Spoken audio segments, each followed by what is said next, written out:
Влюбляются люди, встречаются, женятся. Мне не везет в этом так, что просто беда. Вот наконец вчера вечером встретил я девушку.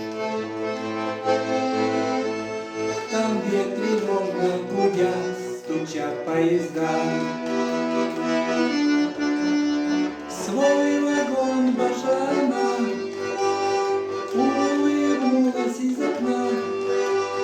Поезд тронула я вслед, лишь рукой помахали в ответ. Волосы светлые, косы сплетенные, а глаза небо бездонного синь, улыбка весна.